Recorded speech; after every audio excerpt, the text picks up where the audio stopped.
proses penyelidikan yang dilakukan oleh tim gabungan dari penyelidik Subdit Resmob Ditreskrimum Polda Metro Jaya bersama-sama dimulai dari proses mendatangi TKP, olah TKP awal bersama-sama dengan Polsek Menteng dan Polres Metro Jakarta Pusat terkait peristiwa ditemukannya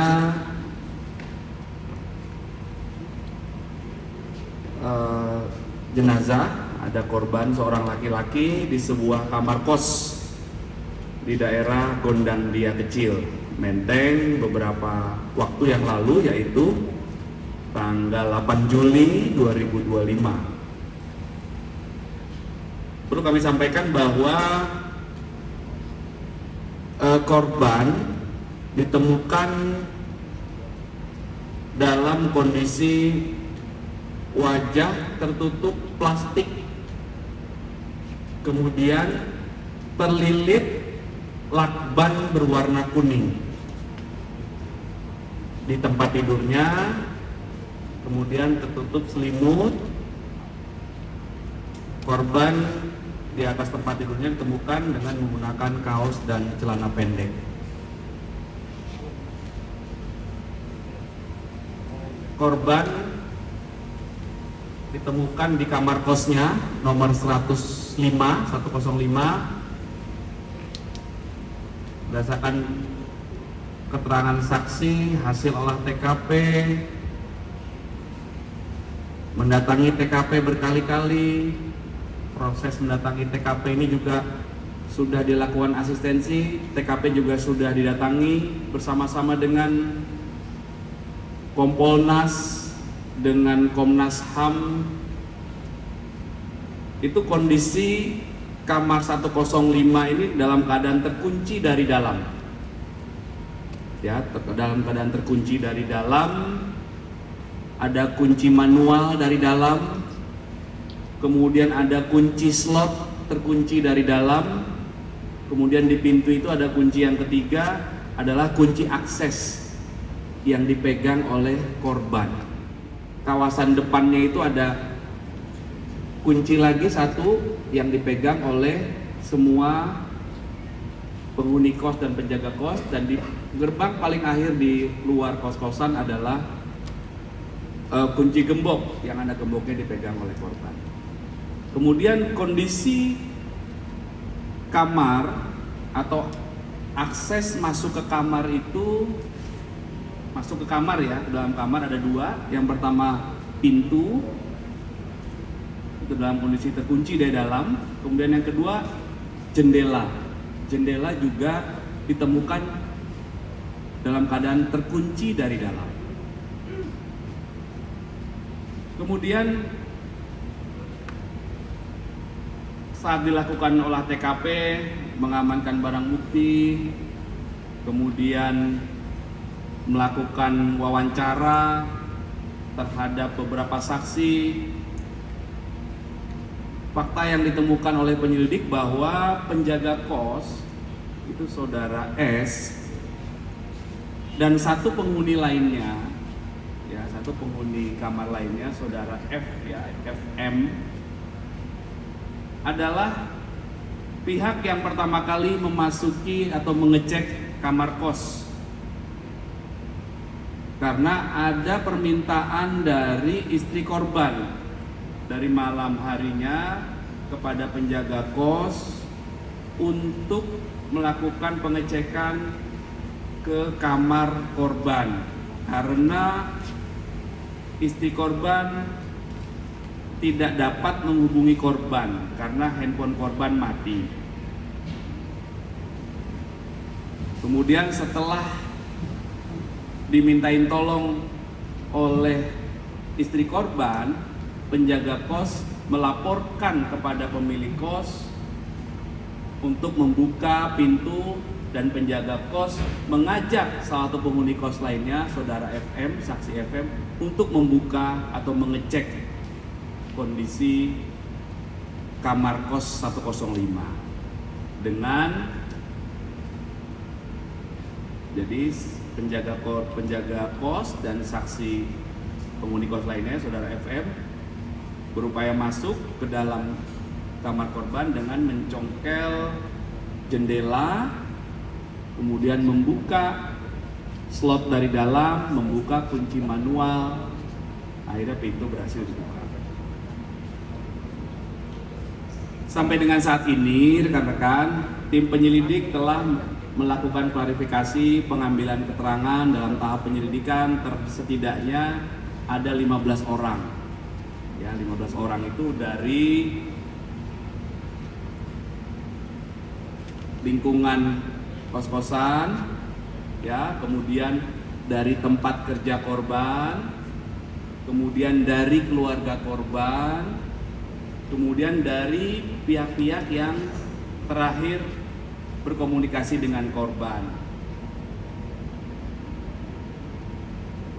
Sampai dengan saat ini, tim penyelidik tidak menemukan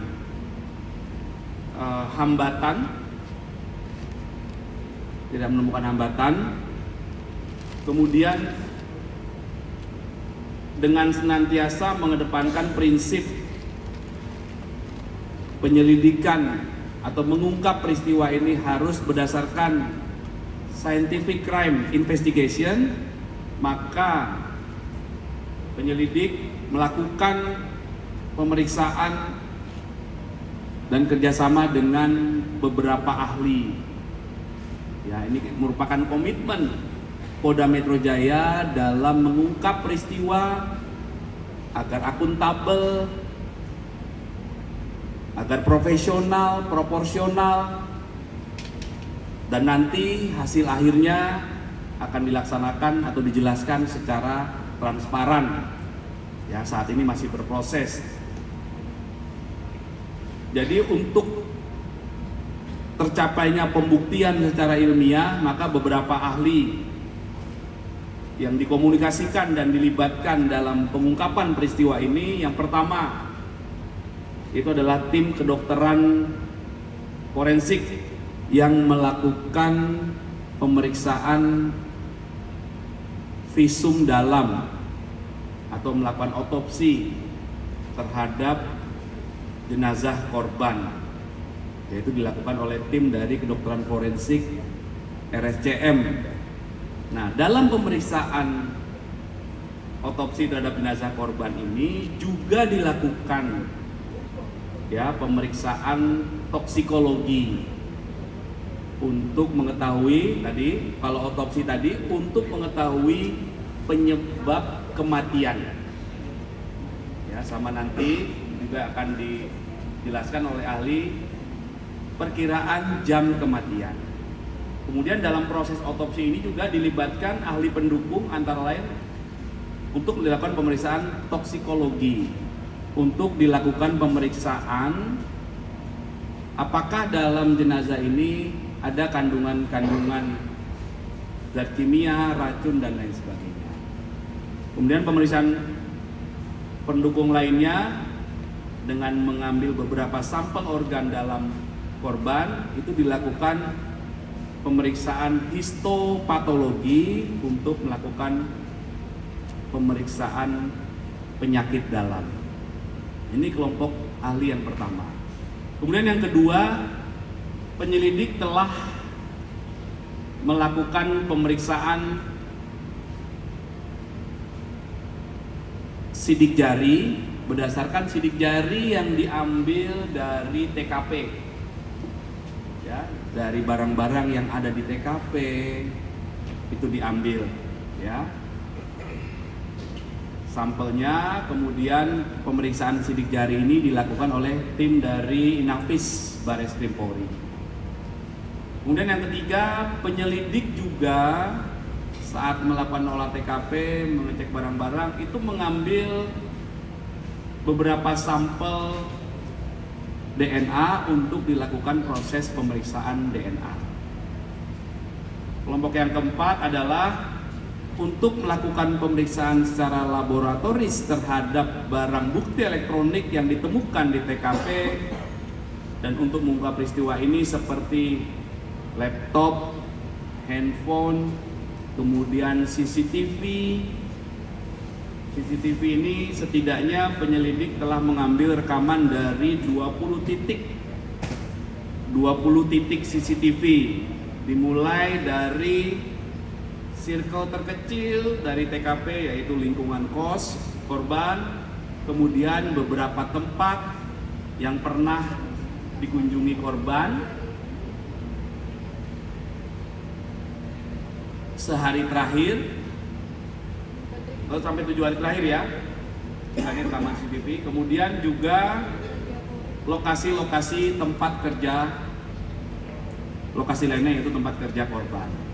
Nah, pemeriksaan barang bukti digital ini masih berlangsung yang dilakukan oleh rekan-rekan kami dari tim digital forensik dan analisis dari Direktorat Reserse Siber Polda Metro Jaya. Kemudian penyelidik juga melakukan pendalaman terhadap latar belakang korban, yaitu dengan melakukan dan melibatkan tim ahli dari psikologi forensik. Ini juga kami lakukan ya untuk mengumpulkan peristiwa ini secara utuh. Ya, tim Apsifor ini punya metode pemeriksaan sendiri untuk melakukan penggalian terhadap latar belakang korban. Kemudian dari pihak Kompolnas, ini di luar ahli ya, selanjutnya dalam pemeriksaan ini Kompolnas sudah beraudiensi atau penyelidik juga beraudiensi dengan Kompolnas. Kemudian Kompolnas juga sudah mendatangi TKP. Kemudian dari Komnas HAM juga sudah dilakukan pengecekan TKP bersama. Kemudian audiensi juga pernah dilakukan penyelidik dengan pihak dari Kementerian Politik dan Keamanan, Polkam, ya. Jadi sekali lagi, sampai dengan saat ini penyelidik masih terus bekerja dan kami tetap berkomitmen akan mengungkap kasus ini secara terang benderang, transparan, sebagai wujud komitmen dari Polda Metro Jaya untuk melaksanakan tugas secara profesional dan proporsional. Ya, itulah tahap yang sedang berjalan sampai dengan saat ini, rekan-rekan. Nanti apabila ada update lebih lanjut akan kami sampaikan kemudian, rekan-rekan, ya. Itu update-nya. Baik, oke, silakan. Ada pertanyaan? Silakan, bentar, satu-satu.